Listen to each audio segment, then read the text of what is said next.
Hello, नमस्ते. कसे आहात? छान ना? टायटल बघून तुम्ही जरा गोंधळलाच असाल. हे काय बाबा, मॅडम काय सांगणार आहेत? हो, बरोबर आहे. हे बघा, आपल्याला डॉक्टर व्हायचं असलं की मेडिकलचं शिक्षण, ट्रेनिंग घ्यावं लागते. इंजिनियर व्हायचं असलं तर त्याचं शिक्षण घ्यावं लागते. राईट. टीचर व्हायचं असलं तरी त्याचं प्रशिक्षण घ्यावं लागते. साधं नर्स व्हायचं असलं दवाखान्यात तरी त्याचं प्रशिक्षण घ्यावं लागते. येस, म्हणजे त्याचं शिक्षण, प्रशिक्षण हे सगळं आहे. मग होममेकर, गृहिणी व्हायचं असलं तर काही प्रशिक्षण, शिक्षणाची गरज नाही का?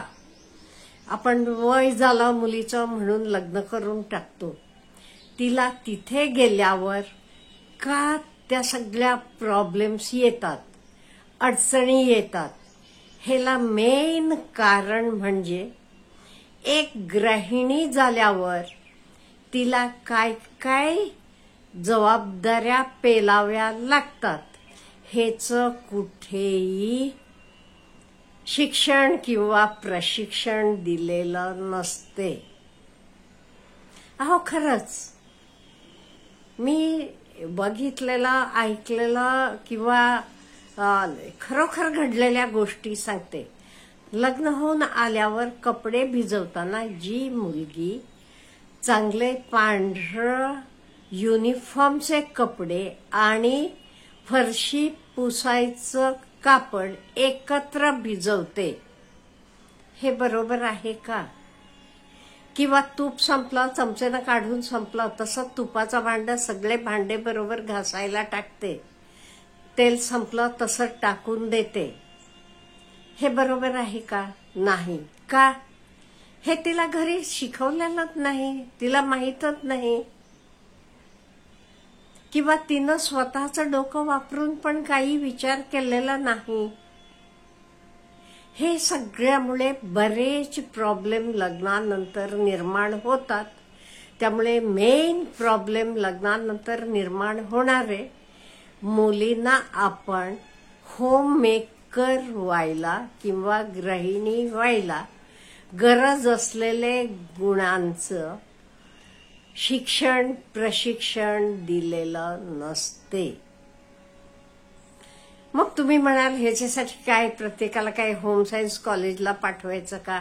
अहो, माझं असं म्हणणं नाहीये. तिला तिथे व्यवस्थितपणे मॅनेज करायला यायला पाहिजे.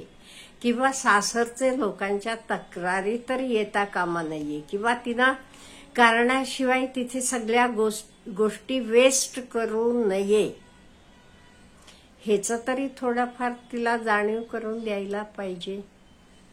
नाही तर हल्ली मुलींना काय वाटते, लग्न झालं म्हणजे हिंडायला जायचं, फिरायला जायचं, नवरा नावाचा ATM मिळाला, असं काही मुलींना, सगळ्या म्हणत नाही, जबाबदारी घेणाऱ्या चांगल्या मुली पण भरपूर आहेत. त्यामुळे ही हल्ली लग्न टिकत नाहीत किंवा लग्नानंतर काहीतरी चालू होते, मग भांडणं होतात, वेगळी होतात. हे सगळ्याला मेन कारण एक हे पण असते मेन का, म्हणजे त्यांना कुठल्या प्रकारचं शिक्षण, नॉलेज किंवा जाणीव दिलेली नसते. कोणी एक बोलला, नवरा एक बोलला किंवा सासू एक बोलला की ह्या चार बोलायला तयार, किंवा नवऱ्याला मारायला, सासूला मारायला तयार. आणि मारामारी म्हणजे कुठेपर्यंत जाते? अहो, जीव घेतात, नुसतं जीव घेत नाहीत, घेतातच असं नाही, नंतर ते सासूचं प्रेत पोते ती भरून मुलगी टाकायला जाणार होती, तोपर्यंत घरमालकानं बघितलं म्हणताना थांबली, तसं सोडून माहेरी परभणीला निघून गेली पळून. मग सापडली, सोडायचं काय, आणि गुन्हा केलेला कुठलाही लपून बसत नाहीये. त्यामुळे मला वाटते आपली लग्न संस्था स्ट्रॉंग होण्यासाठी, हे बघा, संसार म्हणजे दोन्ही, नवरा बायको दोन्ही चाकं असतात. दोन्ही चाक स्ट्रॉंग पाहिजे. एक चाक स्ट्रॉंग आहे, दुसरं नाहीये, मग ती गाडी पुढे जाणार का? जाणारच नाहीये. त्यामुळे दोन्ही चाक व्यवस्थित स्ट्रॉंग असणं महत्वाचं आहे. एवढ्याच नव्हे, हल्ली काही बालविवाह होत नाही. मुली चांगल्या 20-21 वर्षाच्या तरी कमीत कमी असतात. त्यामुळे त्यांनाही कळायला पाहिजे कुठलं योग्य आहे, कुठलं अयोग्य आहे, मी काय करायला पाहिजे, लग्न झाल्यावर दुसरे पुरुषांशी कसं वागणं बरोबर आहे का, त्यांना फोन करत बसणं किंवा खोटं इकडे तिकडे सांगणं हे किती योग्य आहे हे त्यांनाही कळायला पाहिजे. आपण जातो तिथे म्हणजे फक्त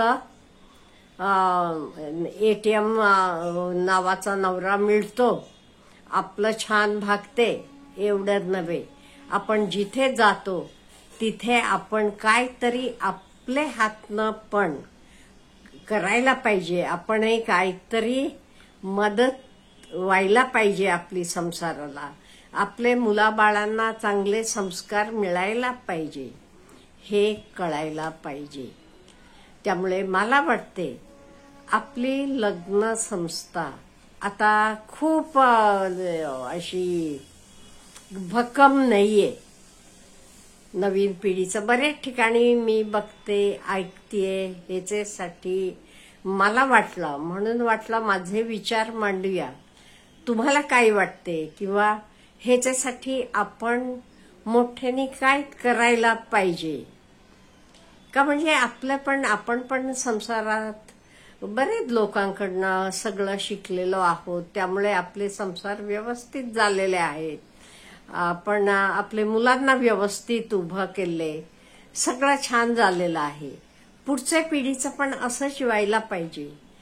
ते लोक पण अगदी आनंदात समाधानानं राहायला पाहिजे. ते कुठे चुकत असलं ते तर आपण जरासं कुठे स्ट्रॉंग करायचं हे शिकवायला पाहिजे. नाही तर असं नाहीये घरचं काम करायचं म्हणजे कमीपणाचं. अहो, तुम्ही नोकरी करत असलात की ठीक, तुम्ही 10-15 हजाराला एक बाई नेमलीत का नाही, जे कामं तुम्ही करता ती सगळी ती बाई करेल, ठीक आहे. तरी मिनिमम आपल्याला यायला लागते का? म्हणजे कोरोना काळात आपल्याला बराच कोरोना शिकवून गेलेला आहे. तरी एखाद वेळेस पण तुम्ही दुसरं काही करणार नाही, तुम्ही गृहिणी म्हणूनच राहणार आहात. मग तुम्हाला ही सगळी कामं शिकून घ्यायला पाहिजे का नको? त्यामुळे ह्याच्याकडे मला वाटते मुलींनी आणि मुलींचे पालकांनी सुद्धा जरा लक्ष द्यायला पाहिजे. नाही ते नंतर ओके, मुलगी तिथून भांडून आली की मग नुसतं सासू सासरेंवर म्हणा किंवा सासरचे लोकांवर केस घालायचं, मग अल्युमिनी मागायची, हे काही बरोबर आहे का? अहो, शेवटी ती भीक आहे. ती भीक घेतलेली किती दिवसाला पुरेल? ह्याच्यापेक्षा आपण आपल्या मुलींना योग्य हे दिलं, व्हॅल्यूज त्यांचे उगवले, त्यांना व्यवस्थितपणे आपले पायावर उभं केलं, ते कोणाला त्रास नाही, आपल्यालाही नाही, दुसऱ्यांनाही नाही. आणि शेवटी ऍडजस्टमेंट हे करावं लागतेच. मुलींना जास्त कुठे प्रॉब्लेम येतो म्हणजे घरात सगळं आई वडील आयतं करत असतात. मग सासरी गेलं की तसं कोणाला करत नाही, आपल्याला माहित आहे.